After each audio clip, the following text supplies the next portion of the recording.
وہ مسیحا جس کا ہمیں انتظار تھا مل گیا ہے، اب یہ ہمیں ہماری بادشاہی واپس دے گا۔ میں آج دو چیزوں کو آپ کے سامنے رکھنا چاہتا ہوں کہ جو بادشاہی یہودی چاہتے تھے کہ مسیح یسوع انہیں واپس دلائے، وہ کیا تھی، اور ہمیشہ کی زندگی کیا ہے۔ خداوند یسوع مسیح نے یہ کہا کہ میری بادشاہی اس دنیا کی نہیں ہے، اور ہم بھی جب ہمیشہ کی زندگی کو سوچتے ہیں تو میں یہ کئی دفعہ سوچتا ہوں کہ جس طرح سے یہودی خداوند یسوع مسیح سے اس دنیا کی بادشاہی چاہتے تھے، اور وہ یہ چاہتے تھے کہ خداوند یسوع مسیح وہ بادشاہی جو بزرگ داؤد بادشاہ کے پاس تھی اس کو واپس لائے گا، اور پھر وہ حکومت کریں گے، ان کے پاس محل ہوگا، اختیار ہوگا۔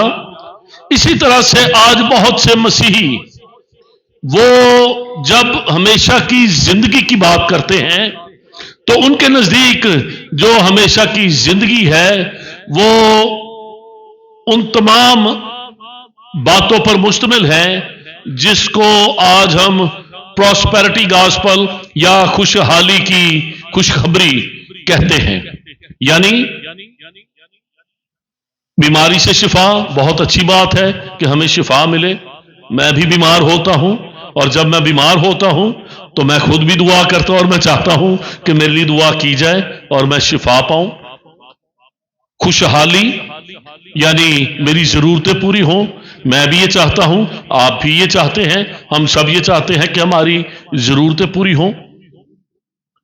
لیکن میرے عزیزو یاد رکھیں کہ ہمیشہ کی زندگی صرف اچھی جسمانی زندگی کا نام نہیں، یہ اس ابدی زندگی کا نام ہے جو خداوند خدا کے ساتھ بسر ہوتی ہے۔ اس موقع پر جب خداوند یسوع مسیح یروشلم میں بادشاہ کے طور پر آتے ہیں، ہم سب اس واقعہ سے واقف ہیں۔ لوگوں نے اپنے کپڑے بچھا دیے اور کھجور کی ڈالیاں لے کر ہلا ہلا کر درختوں کے جو درخت وہاں پر تھے ان کو توڑ کر لے آئے، ان کی ڈالیاں توڑ کر لے آئے، درختوں کی ڈالیاں ہلا ہلا کر خداوند یسوع مسیح کا استقبال کیا اور نعرے لگائے کہ ہوشیانہ مبارک ہے وہ جو خداوند کے نام پر آتا ہے۔ اور جب اس کو بادشاہ کے طور پر تسلیم کر رہے تھے، یہودی سردار جو وہاں پر موجود تھے، مذہبی رہنما، فقیہ اور فریسی، جب یہ بات مذہبی قیادت تک پہنچی تو انہوں نے خداوند یسوع مسیح سے آ کر یہ کہا کہ ان لوگوں کو روک، یہ ایسا نہ کہیں۔ لیکن خداوند یسوع مسیح نے ان سے کیا کہا؟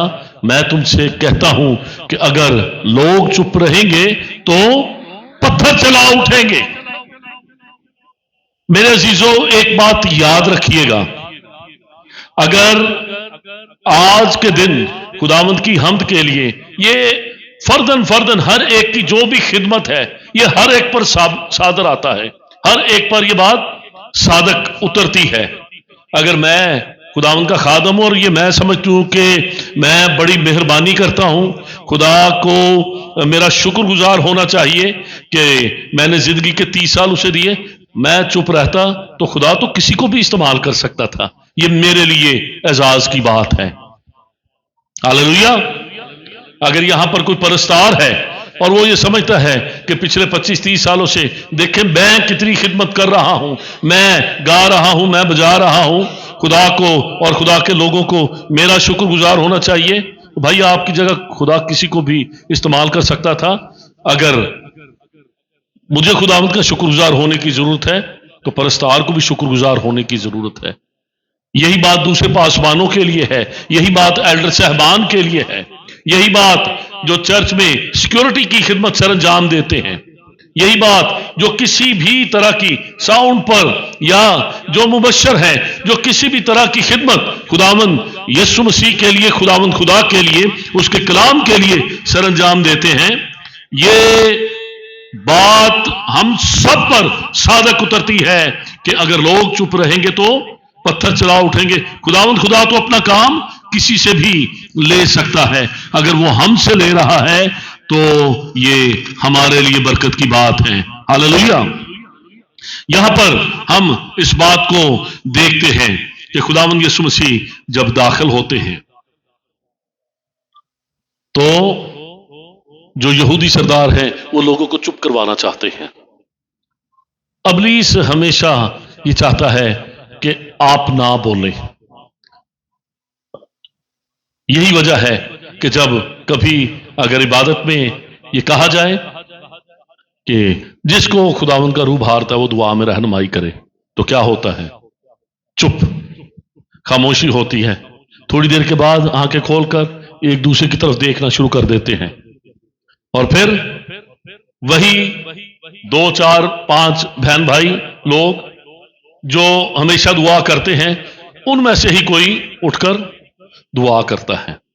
اور ویسے اگر دیکھا جائے تو پادری صاحب کو گلا پادری صاحبان کو بہت بڑا ملتا ہے کہ لو جی پادری صاحب سوائے 5 7 10 لوگوں دے اور کسی نو چرچ موقع نہیں دیتا جاتا، سانوں تے کدی کسی نے کیا ہی نہیں، اور جب موقع دیا جاتا ہے تو اس وقت ہم بولنے کو تیار نہیں۔ میرے عزیزوں، خداوند پسند کرتا ہے کہ ہم بولیں، ہم اس کی تعظیم کریں۔ آج جب ہم ہمیشہ کی زندگی کے موضوع کو دیکھتے ہیں، کتنوں نے حوالہ کو غور سے سنا؟ پہلا یوحنا اس کا 5واں باب اس کی پہلی آیت سے لے کر 12 آیت تک کس کس نے غور سے حوالہ کو سنا؟ یا کتنے ہیں جنہوں نے ساتھ پڑھا بھی؟ بائبل کون کون لے کے آیا ہے؟ تو اگر میں کوئی بات اس میں سے پوچھ لوں آپ بتا سکتے ہیں؟ اگر آپ کے پاس بائبل مقدس ہے تو بائبل کھول لیں۔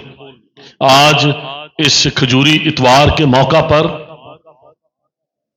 ہم ہمیشہ کی زندگی کے اس موضوع کو، یہ آیت جو ہماری کنونشن کی سندی آیت ہے، اور ہمیشہ کی زندگی یہ ہے کہ وہ تجھ خدائے واحد اور برحق کو اور یسوع مسیح کو جسے تو نے بھیجا ہے جانے۔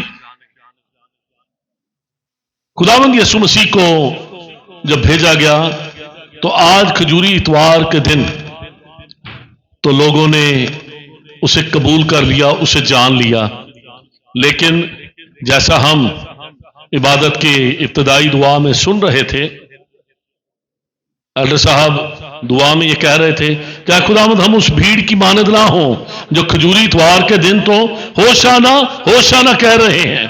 مبارک ہے وہ جو خداوند کے نام پہ آتا ہے۔ ہم ڈالیاں بھی ہلا رہے ہیں، اپنے کپڑے بھی تیری سواری کی راہ میں بچھا رہے ہیں، لیکن وہی بھیڑ تھی جو جمعہ کے دن کیا کہہ رہی ہے؟ اسے صلیب دو، اسے مصلوب کرو، ہماری خاطر بارابا کو چھوڑ دو، مگر اسے صلیب دے دو۔ بہت سے لوگ ہیں جو یسوع کو جسے خدا نے بھیجا ہے جانتے نہیں، دیکھ لیتے ہیں، اس کے متعلق پڑھ لیتے ہیں، اس کے متعلق سن لیتے ہیں، لیکن اسے جانتے نہیں۔ ان لوگوں نے بھی یسوع کو دیکھ لیا تھا لیکن یہ یسوع کو جانتے نہیں تھے۔ اگر جانتے تو صرف اسے بادشاہ کے طور پر ہی نہیں بلکہ اپنا نجات دہندہ بھی قبول کرتے۔ اس دن میں یہ سمجھتا ہوں کہ یہودی قوم خداوند کی تیار کی ہوئی نجات سے، ہمیشہ کی زندگی سے صرف ایک قدم کے فاصلے سے پھر پیچھے ہٹ گئی۔ وہ اس ہمیشہ کی زندگی کو پاتے پاتے جو خداوند نے اپنے بیٹے نجات دہندہ خداوند یسوع مسیح کے وسیلہ سے رکھی تھی، وہ پوری کی پوری یہودی قوم صرف چند قدموں کے فاصلے، ایک قدم کے فاصلے سے اس ہمیشہ کی زندگی سے محروم رہ گئے۔ انہوں نے یسوع کو بادشاہ تو تسلیم کر لیا لیکن اسے اپنا خداوند اور نجات دہندہ تسلیم نہ کیا۔ کیونکہ انہوں نے صرف یسوع کو دیکھا، یسوع کو جسے خدا نے بھیجا ہے وہ جانتے نہیں تھے، انہوں نے اس کو پہچانا نہیں۔ ہمیشہ کی زندگی دینے کے لیے یسوع کیوں آیا؟ خداوند خدا نے جب انسان کو باغ عدن میں پیدا کیا تو کیا خیال ہے؟ خداوند نے آدم کو اس لیے پیدا کیا کہ وہ 70 برس اور اگر قوت ہو تو 80 برس جیتا رہے اور پھر 80-90 سال کا ہو کے مر جائے۔ خداوند خدا نے کیا اس لیے آدم کو پیدا کیا تھا؟ خداوند خدا نے آدم کو رفاقت کے لیے پیدا کیا۔ خدا ٹھنڈے وقت میں آتا اور آدم کے ساتھ باتیں کرتا تھا۔ اور کیا خدا کی یہ پاک مرضی تھی کہ صرف 60 سال 70 سال 80 سال 100 سال وہ آدم کے ساتھ بات چیت کرے اس کے بعد آدم مر جائے؟ ایسا ہرگز نہیں۔ خدا نے آدم کو اس لیے پیدا کیا کہ آدم ہمیشہ خداوند کے ساتھ رہے۔ جیسے ہم پہلا تھسلونیکیوں میں پڑھتے ہیں کہ ہم اس طرح سے ہمیشہ خداوند کے ساتھ رہیں گے، بس تم ان باتوں سے ایک دوسرے کو تسلی دیا کرو۔ خداوند کی مرضی یہ تھی کہ آدم ہمیشہ خداوند کے ساتھ رہتا۔ یا جیسے 23 زبور میں ہم اس کی آخری آیت میں پڑھتے ہیں کہ یقیناً بھلائی اور رحمت عمر بھر میرے ساتھ ساتھ رہے گی اور میں ہمیشہ خداوند کے گھر میں سکونت کروں۔ خداوند کا پلان آدم کے لیے، انسان کے لیے ہمیشہ تھا، ہمیشہ کی زندگی۔ ہمیں پرانے عہد نامہ میں بھی بعض لوگ یہ سمجھتے ہیں کہ شاید پرانے عہد نامہ میں ہمیشہ کی زندگی کا ذکر نہیں، لیکن کل ہم نے جب خداوند کے خادمین نے کنونشن کی شام کی عبادت میں ہمیشہ کی زندگی کے متعلق سکھایا تو ہم نے سیکھا کہ کیسے پرانے عہد نامہ میں بھی ہمیشہ کی زندگی کے متعلق خداوند کا کلام ہمیں سکھاتا ہے۔ خداوند کی مرضی نہیں تھی، خداوند یسوع مسیح اس روئے زمین پر ہم سب کے لیے اس لیے آیا کہ ہم زندگی پائیں اور کثرت کی زندگی۔ یہ کثرت کی زندگی ایسی زندگی ہے جس میں ابنڈنس ہے، یہ صرف ایسی بابرکت زندگی نہیں جو اس دنیا میں رہتے ہوئے ہماری ہر طرح کی ضروریات کا خیال رکھے، بلکہ یہ کثرت کی زندگی ابدی زندگی ہے۔ آج بھی میں ڈیولپمنٹ کے خلاف نہیں ہوں، میں لوگوں کی اپلفٹ کے خلاف نہیں ہوں۔ گاسپل مشن پاکستان اور بیپٹسٹ چرچز پچھلے 50 سال سے اسکول چلا رہے ہیں، بچوں کو پڑھا رہے ہیں، مسیحی بچوں کے لیے ادارے قائم کیے ہوئے ہیں۔ فلڈ ریلیف میں جایا جاتا ہے، زلزلہ زدگان کی مدد کے لیے جایا جاتا ہے، جو بھٹوں پر غریب لوگ کام کرتے ہیں انہیں آزاد کیا جاتا ہے، مستحقین میں راشن بانٹا جاتا ہے، مدد کی جاتی ہے، بھلائی کے اور بہت سے کام ہیں جو بالکل خاموشی کے ساتھ جاری و ساری ہیں۔ بیواؤں کی مدد کی جاتی ہے، معذوروں کی مدد کی جاتی ہے۔ میں ان چیزوں کے خلاف نہیں ہوں، لیکن یاد رکھیں کہ خداوند یسوع مسیح نے 2 موقعوں پر جب وہ اس روئے زمین پر تھا، اس نے اپنے آنے کا مقصد بیان کیا تو اس نے کہا کہ ابن آدم اس لیے آیا ہے کہ کھوئے ہوئوں کو بچائے، اور پھر اس نے کہا میں اس لیے آیا ہوں کہ وہ زندگی پائیں اور کثرت کی زندگی پائیں۔ حالانکہ خداوند یسوع مسیح نے اپنی زندگی میں اندھوں کو آنکھیں دی، بیماروں کو اچھا کیا۔ اس نے کہیں یہ نہیں کہا کہ میں اس لیے آیا ہوں کہ میں تمام مردوں کو زندہ کر دوں، میں تمام اندھوں کو شفا دے دوں، میں تمام بیماروں کو، مفلوجوں کو، لنگڑوں کو، لجوں کو بالکل ٹھیک کر دوں۔ اس نے کہیں یہ نہیں کہا کہ میں اس دنیا کے تمام بھوکوں کو کھانا کھلانے آیا ہوں۔ وہ تو چاہتا تو ایک ہی وقت میں ساری دنیا کو کھانا کھلا سکتا تھا، وہ چاہتا تو ایک ہی دفعہ حکم دیتا، لازر کے ساتھ ساتھ ہر ایک قبر سے مردہ اٹھ کر باہر آ جاتا، کیونکہ وہ قیامت اور زندگی ہے۔ لیکن جب وہ اپنے آنے کا مقصد بیان کرتا ہے تو وہ یہ مقصد بیان کرتا ہے کہ میں زندگی دینے کے لیے آیا ہوں، کھوئے ہوئوں کو بچانے کے لیے آیا ہوں۔ میرے عزیزوں، لکھا ہے جس کا یہ ایمان ہے کہ یسوع ہی مسیح ہے، وہ خدا سے پیدا ہوا ہے، اور جو کوئی والد سے محبت رکھتا ہے وہ اس کی اولاد سے بھی محبت رکھتا ہے۔ یہ ایک پیمانہ ہے جو خدا ان کا کلام دیتا ہے کہ جس کا یہ ایمان ہے کہ یسوع ہی مسیح ہے۔ بہت سے لوگ ہیں جنہوں نے مسیح ہونے کا دعویٰ کیا، خداوند یسوع مسیح سے پہلے بھی، خداوند یسوع مسیح کے بعد بھی، جو یہ دعویٰ کرتے تھے کہ ہم مسیحی ہیں۔ آخر میں بہت سے لوگ یورپ میں، امریکہ میں، مختلف تاریخ کے حصوں میں، اس برے صغیر کی ہسٹری میں مرزا غلام احمد ایک شخص تھا جس نے کہا کہ میں مسیح موعود ہوں، جو وعدہ کیا ہوا مسیح ہے وہ میں ہوں، لیکن جیسی زندگی اس نے گزاری وہ قطعاً مسیح یسوع کی پیشن گوئیوں پر پوری نہیں اترتی۔ اس کا انجام بھی ہم دیکھتے ہیں۔ آج بھی بہت سے لوگ جو اس کے ماننے والے ہیں وہ مسیحی لوگوں کو گمراہ کرنے کے لیے کہ جو مسیح آنے والا تھا وہ ہمارا مرزا غلام احمد تھا، وہ مسیحیوں کو ورگلاتے ہیں۔ پاکستان میں تو مسیحی بڑی اچھی طرح سے ان کے متعلق جانتے ہیں، ان قادیانیوں کے متعلق، لیکن جو امریکہ اور یورپ میں ہیں ان میں سے جو سادہ لوگ ہیں، جو ان باتوں سے واقف نہیں ہیں، وہ کئی دفعہ ان کی باتوں میں آ جاتے ہیں۔ یاد رکھیں کہ مسیح صرف اور صرف یسوع ہے جو کنواری مریم سے پیدا ہوا ہے، جس نے پینتوس پلاطوس کی حکومت میں دکھ اٹھایا، مصلوب ہوا، مر گیا اور دفن ہوا، عالم ارواح میں اتر گیا، تیسرے دن مردوں میں سے جی اٹھا اور آسمان پر چڑھ گیا، جہاں سے وہ زندوں اور مردوں کی عدالت کرنے کو آئے گا۔ ہر ایک کے کاموں کے موافق دینے کے لیے اجر اس کے پاس ہے۔ ہمیں سب سے پہلے تو اپنی زندگی میں یہ ایمان رکھنا ہے کہ یسوع ہی مسیح ہے۔ جو اس بات کو مانتا ہے، یقین رکھتا ہے، وہ خدا سے محبت رکھتا ہے اور خدا کی مرضی پوری کرتا ہے۔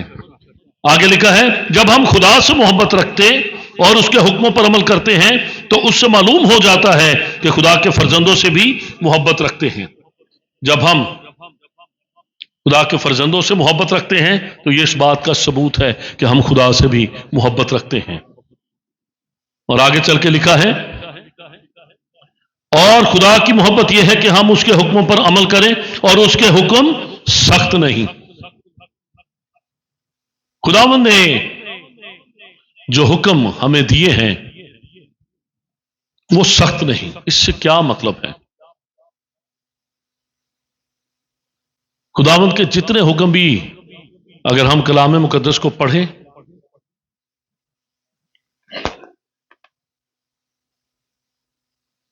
خداوند کے حکم ہمیں محبت سکھاتے ہیں۔ خداوند یسوع مسیح جو حکم خداوند یسوع مسیح نے دیے کہ خداوند تیرا خدا ایک خدا ہے، تو اپنے سارے دل اور اپنے انہوں کا حکموں میں اول یہ ہے۔ اول حکم کیا ہے کہ خداوند سنا اسرائیل، خداوند تیرا خدا ایک خدا ہے، ایک ہے۔ تو اپنے سارے دل، اپنی ساری جان، اپنی ساری طاقت اور اپنی ساری عقل سے خداوند خدا سے محبت رکھنا۔ اور دوسرا یہ کہ اپنے پڑوسی سے اپنی مانند محبت رکھنا۔ خداوند کے حکم سخت نہیں ہیں، یہاں پر یہ لکھا ہے، کیونکہ خداوند کے حکم ہمیں برائی سے روکتے ہیں۔ سخت حکم یہ ہوتے اگر ہمیں حکم دے دیا جاتا کہ سردی میں ساری رات باہر کھڑے ہو کر تم نے ایک ہی رات میں پوری انجیل مقدس ختم کرنی ہے، یا گرمی میں بھوکے پیاسے رہ کر تپتی دھوپ میں باہر کھڑے ہو جانا ہے اور ایک ہی دن میں تم نے بیٹھے بیٹھے پوری انجیل ختم کرنی ہے۔ خداوند کی محبت کیوں سخت نہیں ہے؟ کیونکہ یہ صرف ہمیں ایک دوسرے سے محبت رکھنے کے لیے، اور محبت کسی کا برا نہیں چاہتی۔ ایک لفظ محبت میں سارا فلسفہ ہے، اگر ہم پہلا کرنتھیوس کا 13واں باب جو باب محبت ہے وہ پڑھیں تو ہمیں یہ بتاتا ہے، وہ چیپٹر آف لو، کہ محبت کیا ہے۔ محبت حسد نہیں کرتی، محبت شیخی نہیں مارتی، جھنجھلاتی نہیں، نازیبا کام نہیں کرتی، اپنی بہتری نہیں چاہتی، دوسرے کی بہتری چاہتی ہے، سب کچھ سہ لیتی ہے، سب کچھ برداشت کرتی ہے، سب باتوں کی امید رکھتی ہے، محبت کو زوال نہیں۔ یہ وہ حکم ہے جو خداوند ہمیں دیتا ہے، خداوند ہمیں یہ حکم دیتا ہے۔ اس کے حکم سخت نہیں ہے، دو ہی حکم ہیں کہ خداوند اپنے خدا سے اپنے سارے دل، اپنی ساری جان، اپنی ساری عقل اور اپنی ساری طاقت سے محبت رکھ، اور اپنے پڑوسی سے اپنی مانند محبت رکھ۔ اس کے بعد پھر لکھا ہے، جو کوئی خدا سے پیدا ہوا ہے وہ دنیا پر غالب آتا ہے، اور وہ غلبہ جس سے دنیا مغلوب ہوئی ہمارا ایمان ہے۔ جو خدا سے پیدا ہوتا ہے وہ دنیا پر غالب آتا ہے، دنیا اس پر غالب نہیں آ سکتی۔ دنیا سے مراد کیا؟ دنیا سے مراد کیا ہے؟ ایک بڑی خوبصورت مثال ہم دیکھتے ہیں، بعض اوقات ہمیں یہ بتایا جاتا ہے کہ ان گناہوں سے پاک رہنے کے لیے ہمیں ضروری ہے کہ ہم دنیا کے لوگوں سے، دنیا سے دور ہو جائیں، دنیا میں نہ رہیں۔ اسی بات پر عمل کرتے ہوئے بہت سے لوگ وہ دنیا داری ترک کر کے جنگلوں میں، پہاڑوں میں اور دور دراز علاقوں میں چلے جاتے ہیں۔ کل میری ایک بھائی سے بات ہو رہی تھی تو ہم یہ بات کر رہے تھے، وہ جاننا چاہ رہے تھے حکموں کے متعلق، خداوند خدا کی شریعت کے متعلق خدا نے کیا حکم دیا، کہ یہ ایسا بھی حکم ہے، ایسا بھی حکم ہے، تو پھر کیا کرنا چاہیے۔ میں اس بھائی کو بتا رہا تھا بات آدم اور حوا سے اور قائن سے، اس کی بیوی کہاں سے آئی، اولاد کیسے بڑھی، بنی نوع انسان کیسے آئے، شریعت کب ملی، موسیٰ کی شریعت سے پہلے کیا شریعت تھی۔ میں اس بھائی کو بتا رہا تھا کہ خدا نے ہر انسان کو جسے پیدا کیا ہے، آپ کو گناہ کو سمجھنے کے لیے، آپ کو برائی کو سمجھنے کے لیے، مجھے برائی کو سمجھنے کے لیے کسی بہت بڑے علم کی ضرورت نہیں، ہمیں بہت بڑا عالم ہونے کی ضرورت نہیں۔ خدا نے ہر شخص کے اندر ایک وہ شریعت ہے جو خداوند خدا نے اپنے کلام میں رکھی ہے۔ ایک شریعت وہ ہے جو خداوند کے کلام میں ہے۔ جس نے خداوند کا کلام نہیں پڑھا یا جس تک خداوند کا کلام نہیں پہنچا، ایک شریعت وہ ہے جو خداوند خدا نے ہر شخص کے باطن میں رکھی ہے۔ آپ کو پادری صاحب نے بتایا ہے یا نہیں بتایا، آپ نے سیکھا ہے یا نہیں سیکھا، آپ کو پتا ہے کہ چوری کرنا بری بات ہے۔ آج میں کسی طرح بھی اس ذمہ داری سے بری نہیں ہوتا، کچھ بھی ہو جاتا ہے تو ذمہ داری پادری صاحبان کی۔ بھائی پادری صاحبان تو پورا سال یہی کام کرتے ہیں۔ کون سے پادری صاحب ہیں جو چرچ میں ہی بیٹھ کے یہ کہتے ہیں کہ ٹھیک ہے چوری کر لیا کرو، بے ایمانی کر لیا کرو، چرچ میں نہ آیا کرو؟ کون سے پادری صاحبان ہیں یا کون سا سنڈے اسکول ہے جو بچوں اور بچیوں کو بتاتا ہے کہ جاؤ جا کے غیر قوم کے ساتھ شادی بیاہ کرو؟ کون سا پادری صاحب ہے، کون سا چرچ ہے یا کون سا سنڈے اسکول ہے جو بچوں کو یہ بتاتا ہے کہ جا کر بازار میں غیر اخلاقی کپڑے پہن کر پھرو، بچیاں نامناسب لباس میں پھریں، لڑکے لمبے لمبے بال رکھیں؟ کون سا چرچ یا کون سا پادری صاحب یہ سکھاتا ہے کہ کانوں میں بالیاں پہنیں، جا کر سڑکوں پر ون ویلنگ کریں، الٹے سیدھے فیشن کریں، اچھے برے کام کریں یا نشہ بازی کریں؟ ہر چرچ، ہر خادم وہ یہ سکھاتا ہے کہ ان باتوں سے دور رہیں، لیکن تو بھی چلے، ہر ایک کو اپنا آزادی رائے کا، آزادی اظہار کا موقع ملنا چاہیے۔ یہ ذمہ داری ساری چرچ پر آتی ہے، پادری صاحبان پر آتی ہے، مذہبی قائدین پر آتی ہے، سب ہم اس کو ویلکم کرتے ہیں، بالکل ہماری ذمہ داری ہے، اور ہم اپنی اپنی حیثیت میں اسے پورا کرنے کی کوشش بھی کر رہے ہیں۔ لیکن بقول شاعر وہ کہتا ہے اگر ہم نے کچھ کہا تو شکایت ہوگی۔ سکھانے کے ساتھ ساتھ خداوند کے گھر کے پلیٹ فارم سے سکھانے کے ساتھ ساتھ تو بھائی ہم پڑھے لکھے ہیں، اس سوشل میڈیا کے دور میں ہر شخص کے پاس شعور ہے۔ کیا یہاں پر بیٹھے ہوئے یہ بیٹے یہ نہیں جانتے کہ لڑکیوں جیسے لمبے لمبے بال رکھنا یہ مناسب نہیں ہے؟ کتنے نوجوان یہاں پر بیٹھے ہوئے ہیں، کیا ہم نہیں جانتے کہ ایک مرد کے لیے کانوں میں عورت کی طرح بالی پہننا یہ درست نہیں ہے؟ ان نوجوانوں میں سے کتنے ہیں جو کہیں گے کہ ون ویلنگ کرنا بہت اچھی بات ہے؟ ایک لمحہ کے لیے نوجوان کھڑے ہو جائیں گے اپنی جگہ پہ؟ میں نوجوانوں سے بات کرنا چاہتا ہوں، بیٹیاں اور بیٹے، نوجوان لڑکے اور لڑکیاں، جی آپ نے مجھے جواب دینا، کیا ون ویلنگ کرنا اچھی بات ہے؟ ہاں اچھی بات ہے؟ نہیں۔ کیا لڑکیوں جیسے لمبے لمبے بال رکھنا اچھی بات ہے؟ کیا نشہ کرنا، آئس پینا اچھی بات ہے؟ سگریٹ چاہے سادہ ہو یا بھرا ہوا ہو، کیا یہ پینا اچھی بات ہے؟ نہیں۔ آپ جانتے ہیں اسی طرح سے ہماری بیٹیاں ادھر، کیا غیر قوموں کے طور اتوار اپنانا، غیر مسیحیوں کے طور اتوار اپنانا اچھی بات ہے؟ کیا کسی غیر مسیحی کے ساتھ شادی کرنا، اپنے مذہب کو چھوڑ دینا یہ اچھی بات ہے؟ آپ سب جانتے ہیں اس کے متعلق سکھایا جاتا ہے، لیکن اس سکھانے کے باوجود خدا نے آپ کے اندر ایک باطنی شریعت رکھی ہے، خداوند نے آپ کے دلوں میں اپنی مرضی ڈالی ہے، اپنا کلام ڈالا ہے، کوئی سکھائے یا نہ سکھائے۔ آپ جانتے ہیں، آپ پڑھے لکھے اور باشعور ہیں، آپ جانتے ہیں کہ ہم نے ایسے کام نہیں کرنے، ہم ایسے کاموں کا حصہ نہیں بنیں گے، اور ہم اپنی زندگی میں خداوند کے نام کو جلال دیں گے۔ لکھا ہے جو کوئی خدا سے پیدا ہوا ہے وہ دنیا پر غالب آتا ہے۔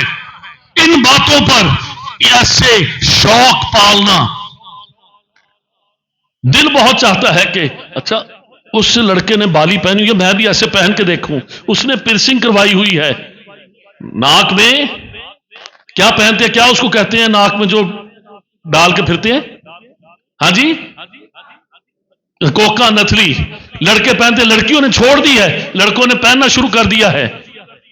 کبھی کبھی ادھر دل میں ایسے کھجلی ہوتی ہے میں بھی کر کے دیکھوں، وہ سٹائل کے لیے سگریٹ پی رہا ہے میں بھی پی کے دیکھوں۔ لیکن جو خدا کے گھر سے پیار کرنے والے ہیں، آپ جو خدا کے گھر سے پیار کرتے ہیں، خداوند کے کلام میں کیا لکھا ہے کہ تم دنیا پر غالب آؤ گے، تم دنیا پر غالب آئے ہو۔ اسی طرح سے ہماری یہ بیٹیاں، یہ بہنیں ارد گرد دیکھتی، ہاں وہ لڑکی دیکھو، میں جو باتیں کرنے جا رہا ہوں، برا نہ منائیے گا اگر بزرگ یہاں پر بیٹھے ہوئے، بچوں کو سب کچھ پتا ہے، یہ سوشل میڈیا پر سب کچھ دیکھ رہے ہیں۔ کوئی لڑکی آپ کے سکول میں کالج میں آتی ہے، مہنگا پرس پہنا ہوا ہے، برانڈڈ کپڑے ہر روز نئے سے نئے، 3-4 لاکھ کا آئی فون اس کے پاس ہے، کیوں؟ کیونکہ ایک انکل سیٹ کیا ہوا ہے، ایک انکل، ایک بڑی عمر کا شادی شدہ بندہ جو ان کے شوق پورے کر رہا ہے، وہ آ کے دکھاتی ہے، چڑھاتی ہے، میرے پاس یہ ہے، میرے پاس یہ ہے، میں نے یہ رکھا ہوا ہے، مجھے یہ ملا ہوا ہے، یہ بہت بڑی اٹریکشن ہے۔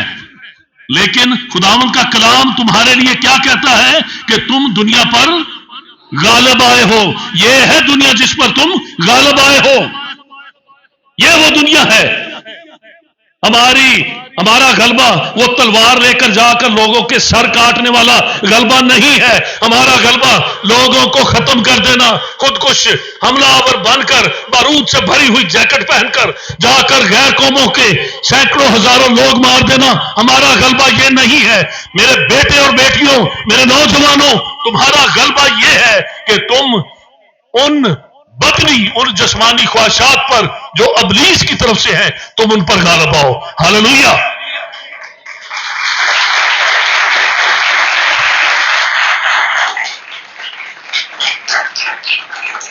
یہ ہمیشہ کی زندگی کی جانب تمہارا پہلا قدم ہے. یہ ہمیشہ کی زندگی کی جانب تمہارا، سب پیچھے میرے ساتھ مل کر بولو، یہ ہمیشہ کی زندگی کی طرف میرا پہلا قدم ہے.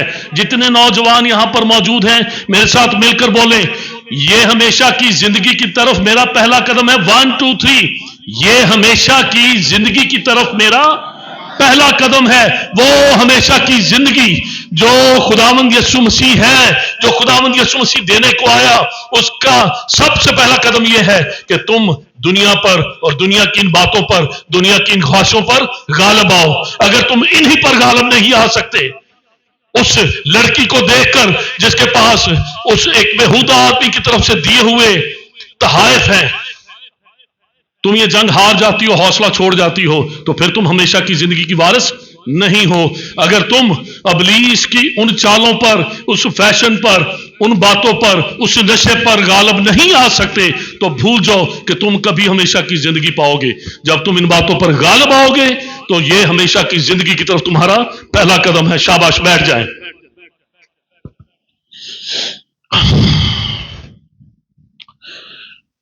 جو کوئی خدا سے پیدا ہوا ہے وہ دنیا پر غالب آتا ہے. تم دنیا پر غالب آئے ہو. سب میرے ساتھ مل کر بولیں جتنے یہاں پر موجود ہیں، میں دنیا پر غالب آیا ہوں. 1 2 3. میں دنیا پر. یہ ہمیشہ کی زندگی کی طرف آپ کا پہلا قدم ہے کہ تم دنیا پر غالب آئے ہو. اور وہ غلبہ جس سے دنیا مغلوب ہوئی ہے ہمارا ایمان ہے. ان باتوں پر یاد رکھنا. میں پھر نوجوانوں سے بھی کہوں گا، اور اس میں آپ بھی جو ماں باپ ہیں وہ بھی شامل ہیں. آپ اپنی سوچ سے، اپنی اچھائی سے، لڑکیاں اور لڑکے دونوں یہ بات سن لے، آپ اپنی سوچ سے، اپنی اچھائی سے اس پر غالب نہیں آ سکتے. آپ صرف اور صرف ایمان کے وسیلہ سے اس پر غالب آ سکتے ہیں. اپنے ایمان میں مضبوط ہونا.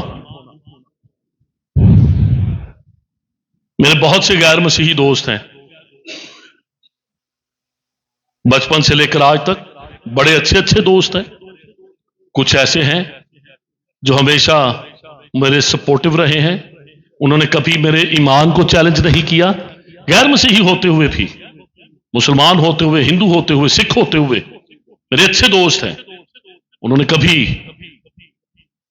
مجھے یہ نہیں کہا کہ تمہارا ایمان ایسا ہے اسے چھوڑ دو. لیکن کچھ ایسے ہیں جو یہ سمجھتے ہیں کہ انہیں اس کی نیکی ملے گی. آپ کے بھی سامنے ہوں گے. یاد رکھیں کہ اگر ہم اپنے ایمان میں مضبوط نہیں ہوں گے تو دوسرا اپنے مضبوط ایمان والا ہمیں پچھاڑ دے گا، ہمیں ناک آؤٹ کر دے گا. اس لیے آپ اپنے ایمان میں مضبوط رہیں. لکھا ہے کہ وہ ایمان جس سے دنیا، وہ غلبہ جس سے دنیا مغلوب ہوئی ہمارا ایمان ہے. دنیا کا مغلوب کرنے والا کون ہے سوا اس شخص کے جس کا یہ ایمان ہے کہ یسوع خدا کا بیٹا ہے. دنیا کا مغلوب کرنے والا، یہ جتنی بھی دنیا کی چیزیں، دنیا کی باتیں، دنیا کی آسائشیں، دنیا کی خواہشیں، اس پر غالب وہی شخص آ سکتا ہے جس کا ایمان ہے کہ یسوع مسیح خدا کا بیٹا ہے. جو یہ سمجھتا ہے، گیت تو ہم گا لیتے ہیں، یسوع چاہیے مجھے، یسوع چاہیے مجھے، یسوع کے سوا اور کچھ نہ چاہیے. لیکن کیا زندگی میں ایسا ہی ہے؟ یہ 12-13 سال کی لڑکی، آج مجھے پتا ہے دو طرح کے 2 اسکول آف تھاٹ ہیں. ایک اس کو مظلوم سمجھتے ہیں کہ جبری طور پر اس کا مذہب تبدیل کروایا گیا. ہمارے مسیحیوں میں ایک گروپ وہ ہے. دوسرا کہہ رہا ہے کہ وہ بچی اس 40 سالہ شخص کا اس گھر میں آنا جانا تھا. وہ جو غیر مسیحی مسلمان شخص تھا 40 سال کا، جو اس 13 سال کی لڑکی کو لے گیا ہے، اس نے نکاح کر لیا ہے، اس کا بڑی دیر سے آنا جانا تھا. اس لڑکی کا باپ، اس لڑکی کی ماں، اس کے گھر والے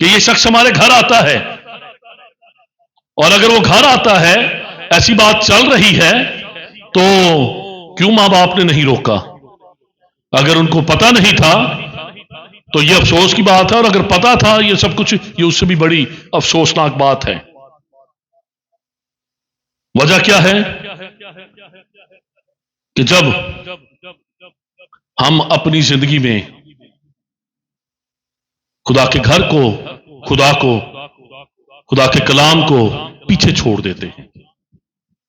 آپ ایسے گھروں کی ہسٹری اٹھا کے دیکھ لیں، وہی لوگ ہیں والدین سے کبھی، میں دعوے کے ساتھ کہہ سکتا ہوں، ایسے گھروں میں جائیں، چرچ کے ساتھ ان کے افیلیشن، ہاں چرچ جاتے ہوں گے، چرچ جانا کافی نہیں ہوتا۔ میں کئی دفعہ یہ کہتا ہوں کہ اگر ہفتے میں ایک دفعہ چرچ آنے سے آپ یہ سمجھتے ہیں کہ آپ مسیحی بن گئے ہیں، کتنے یہ سمجھتے ہیں کہ صرف چرچ آنے سے ہم مسیحی بن جاتے ہیں؟ کوئی بتا سکتا ہے چرچ آنے سے ہم مسیحی بنتے ہیں کہ نہیں؟ بھائی اگر ہفتے میں ایک دفعہ چرچ آنے سے مسیحی، تو وہ آدمی جو ہر روز اپنے مویشیوں کے طبیلے میں جاتا ہے، اپنی گائے بھینسوں کو دیکھنے جاتا ہے، وہ روزانہ وہاں پر جانے سے گائے یا بھینس کیوں نہیں بن جاتا؟ میری بات سمجھ رہے ہیں؟ اگر روزانہ صرف کہیں جانے سے کوئی شخص، صرف کہیں پر جانے سے کوئی شخص وہ چرچ میں آنے سے مسیحی بن جاتا ہے، تو پھر جو روزانہ طبیلے میں جاتا ہے، بھینسوں کا دودھ دوتا ہے، دودھ نکالتا ہے، ان کو چارہ ڈالتا ہے، ان کو سنبھالتا ہے، اس کو تو پھر 5-10 سال میں گائے یا بھینس بن جانا چاہیے۔ ایسا نہیں ہوتا۔ صرف چرچ آنے سے آپ مسیحی نہیں بنتے جب تک آپ قانونی طور پر خدا کے ساتھ وقت نہیں گزارتے، جب تک آپ خداوند یسوع مسیح کے ساتھ اپنا شخصی تعلق نہیں رکھتے، تب تک آپ مسیحی نہیں ہو سکتے۔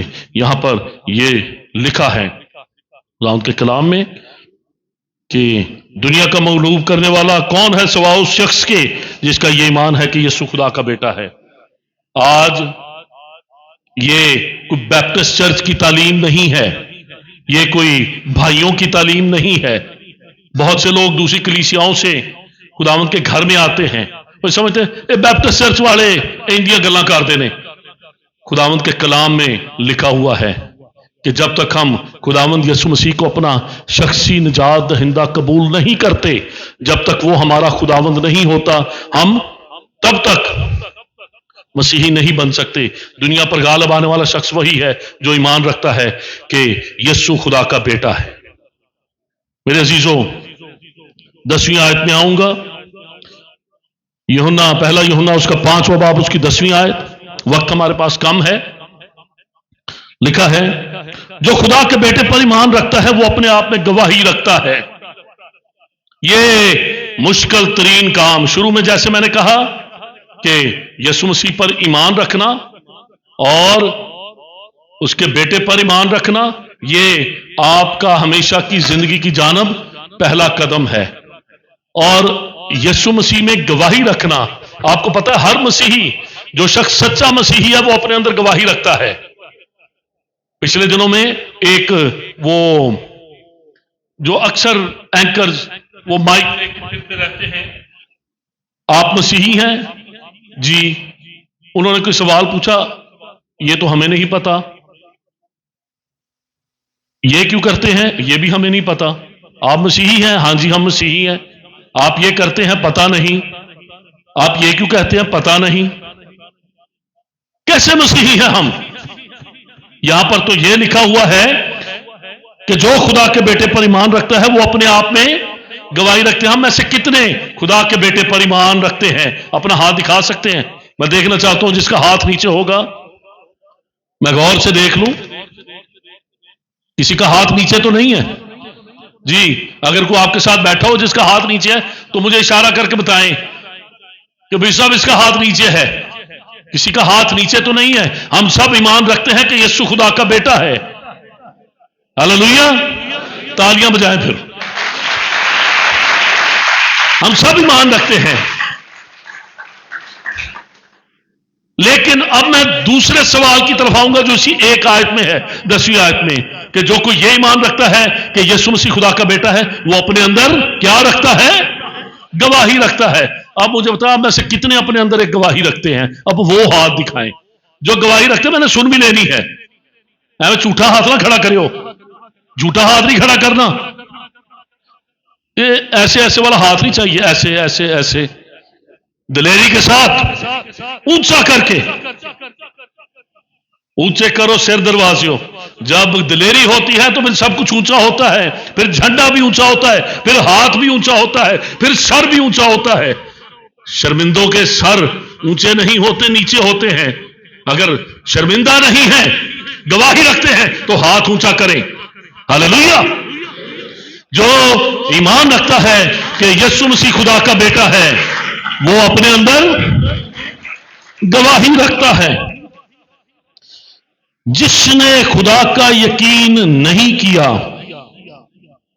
جس نے خدا کا یقین نہیں کیا، اس نے اسے جھوٹا ٹھہرایا، کیونکہ وہ اس گواہی پر جو خدا نے اپنے بیٹے کے حق میں دی ہے ایمان نہیں لایا۔ اب جس نے یقین نہیں کیا، کیا لکھا ہے؟ جس نے خدا کا یقین نہیں کیا اس نے اسے جھوٹا ٹھہرایا۔ اب یہ بات جس طرف جا رہی ہے نا، یہ بڑے آج کوئی ساری خوبصورت اچھی اچھی باتیں ہی نہیں، وہ کیا لکھا ہوا ہے پرانے دور میں جو یہودی لوگ تھے وہ نبیوں کو، کیا جھوٹے نبیوں کو پیسے دیتے تھے، پیسے دے کر کیا کہتے تھے کہ ہمارے لیے اچھی اچھی نبوتیں کرو، ہمیں اچھی اچھی باتیں بتاؤ، چندے دے کر، ہدیے دے کر، گفٹ آف لو۔ آج کل ہم دیکھتے ہیں نیچے جائز کیش نمبر چل رہا ہوتا ہے، اپنے گفٹ آف لو ہمیں بھیجے، اور پھر جب ایسے لوگ جا کے ملتے ہیں، بیٹھتے ہیں، تو ان کو دعا کر، پتہ نہیں کیا کر کے آئے ہیں زندگی پر۔ اچھا چلے جی، خدا سب کو پیار کرتا ہے، اچھوں کے لیے بھی دعا کریں۔ کوئی شراب ویچدا پیا وہ بھی دعا کر دیو، کوئی پاؤڈر ویچدا وہ بھی دعا کر دیو، کوئی نجائز باز ہے، نجائز بازوں کے لیے بھی دعا ہو رہی ہے، وہ خدا سب سے پیار کرتا ہے۔ ایسا ہرگز نہیں، ایسا ہرگز نہیں۔ یہاں پر کیا لکھا ہوا ہے خدا ان کے کلام نے؟ جس نے خدا کا یقین نہیں کیا اس نے اسے جھوٹا ٹھہرایا، کیونکہ وہ اس گواہی پر جو خدا کے بیٹے کے حق میں دی گئی ایمان نہیں لایا۔ میں جو بات کر رہا کہ بات بڑی اب گل ود چلی ہے، بلکہ گل ود گئی ہے۔ اب جن کے ہاتھ نیچے تھے اب میں ان سے بات کر رہا ہوں، جنہیں ہاتھ تھلے جنہیں گواہی نہیں رکھتے، جو اپنے اندر گواہی نہیں رکھتے، یہ ہو نہیں سکتا۔ ابھی سب نے پہلے ہاتھ کھڑے کیے، ہم ایمان رکھتے ہیں کہ یسوع مسیح خدا کا بیٹا ہے، لیکن جب یہ پوچھا کہ جس کے پاس خدا کا بیٹا ہے وہ اپنے اندر گواہی رکھتا ہے، جب گواہی کی بات آئی پھر ہاتھ نیچے۔ اب اپنا فیصلہ خود کر لیں۔ کلام تو یہ کہتا ہے کہ اگر واقعی آپ کی زندگی میں خدا کا بیٹا ہے پھر تو گواہی ہونی چاہیے۔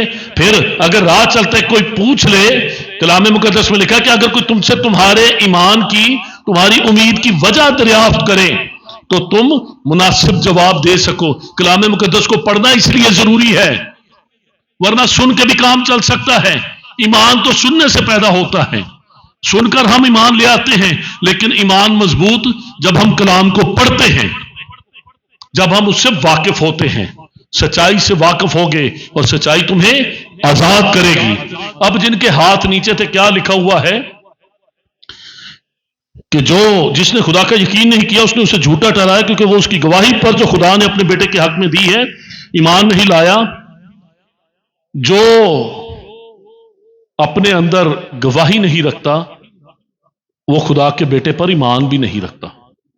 اس دھوکے سے نکل آئیں۔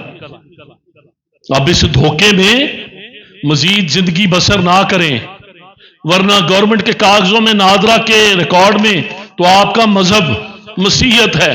آپ مسیحیاں بڑے خوش ہم ہو رہے ہیں کہ ہم نے عیسائی ختم کروا دیا، بہت اچھا کیا، میں بھی آگے آگے تھا، جہاں تک میری آواز پہنچ سکتی تھی، ہمیں عیسائی نہیں مسیحی لکھا جائے۔ لیکن اگر ہمارے پاس خدا کا بیٹا نہیں، اگر ہم خدا کے بیٹے پر ایمان نہیں رکھتے تو پھر ہم اپنے اندر گواہی بھی نہیں رکھتے۔ اگر ہمارے پاس بتانے کے لیے گواہی نہیں ہے، اگر ہم یہ بتا ہی نہیں سکتے کہ ہم کیوں مسیحی ہیں، مسیح نے ہمارے لیے کیا کیا، تو ہم کیسے مسیحی ہیں؟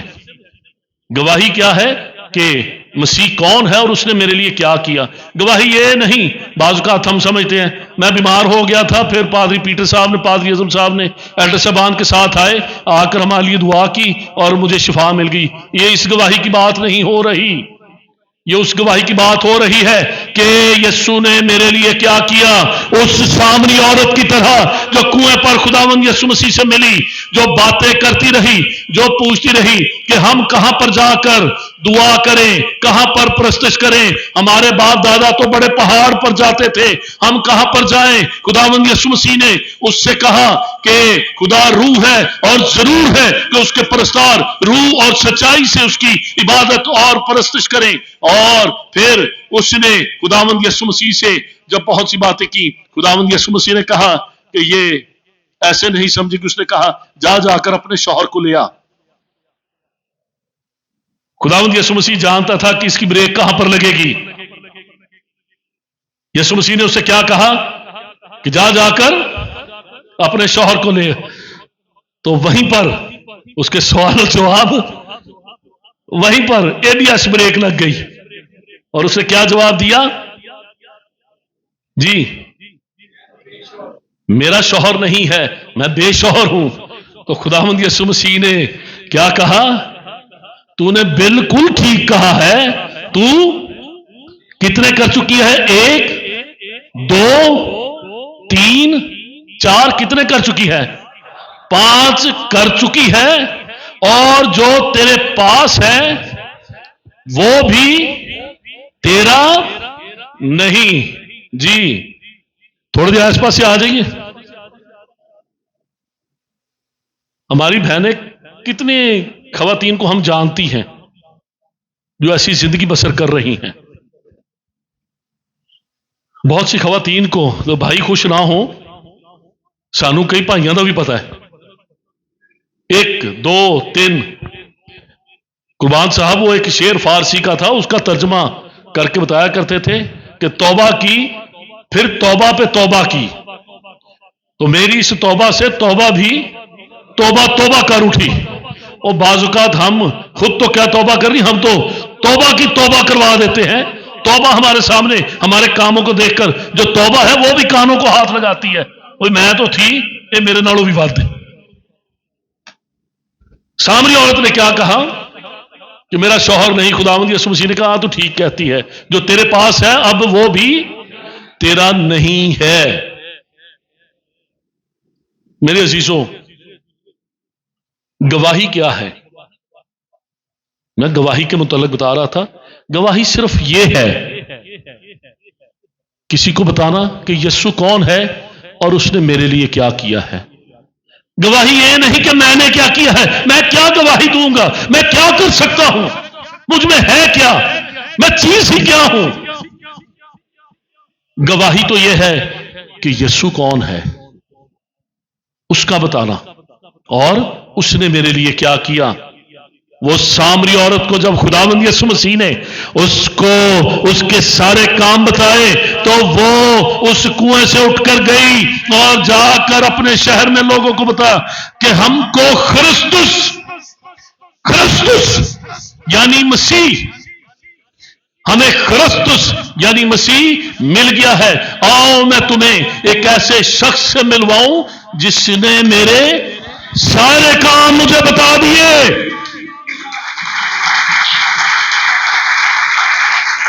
یہ گواہی ہے۔ آپ گھبرا کیوں گئے جب گواہی کا پوچھا کہ آپ کے پاس گواہی ہے؟ ہاتھ نیچے۔ کس کس کا؟ خداوند یسوع ہے، سب نے ہاتھ کھڑے کیے ہوتے۔ گواہی کے وقت ہاتھ نیچے۔ گواہی کوئی بہت مشکل بات نہیں، اس عورت کی طرح جس نے کہا کہ آؤ میں تمہیں ایک شخص سے ملواؤں جس نے میرے سارے کام۔ یسوع کی گواہی اتنی سی ہے، جو کام اس نے آپ کی زندگی میں کیے ہیں ان کاموں کا بیان یسوع کی گواہی ہے۔ کس کس کی زندگی میں گواہی ہے؟ اب مجھے اپنا ہاتھ بتائیں. کیا ہم بتا سکتے ہیں کہ یسوع نے میری زندگی میں کوئی بڑا کام کیا ہے؟ کس کس کی زندگی میں گواہی ہے؟ ہر شخص جو یہاں پر موجود ہے اس کی زندگی میں یسوع نے کوئی نہ کوئی کام کیا ہے. بڑے سے بڑا کام ہماری زندگی میں خداوند یسوع نے کیا ہے. 11ویں آیت، اور وہ گواہی یہ ہے کہ خدا نے ہمیں ہمیشہ کی زندگی بخشی اور یہ زندگی اس کے بیٹے میں ہے. ہاللویا، یہ زندگی اس کے بیٹے میں ہے. ہمیشہ کی زندگی یہ ہے کہ وہ تجھ خدائے واحد اور برحق کو جانے اور یسوع مسیح کو جسے تو نے بھیجا ہے جانے. 11ویں آیت میں لکھا ہے اور وہ گواہی یہ ہے کہ خدا نے ہمیں ہمیشہ کی زندگی بخشی ہے اور یہ زندگی اس کے بیٹے میں ہے. 12ویں آیت اس زندگی کے کانسیپٹ کو، اس تصور اپنی زندگی کو واضح کر دیتی ہے. آج دنیا میں ایک حرفی بات، پنجابی میں ایک محاورہ ہے، 100 ہاتھ رسا تے سرے تے گانڈ. کیا محاورہ ہے؟ 100 ہاتھ رسا چاہے جتنا مرضی لمبا ہو، آخر میں ایک گانٹ اسے باندھ دیتی ہے، اس کا سرا بند جاتا ہے. اور مکدی گل کیے. 12ویں آیت سب میرے ساتھ بلند آواز کے ساتھ مل کر پڑھیں. 12ویں آیت لکھا ہے جس کے پاس بیٹا ہے اس کے پاس زندگی ہے، اور جس کے پاس خدا کا بیٹا نہیں اس کے پاس زندگی بھی نہیں. یہی آخری بات ہے، یہی مکدی گل ہے. خداوند آج کے پیغام کے وسیلہ سے ہمیں برکت بخشے. آئیے ہم سب اپنے سر کو جھکائیں اور میں دعوت دوں گا مسز سارہ ڈینیل کو کہ وہ آئیں آج کے اس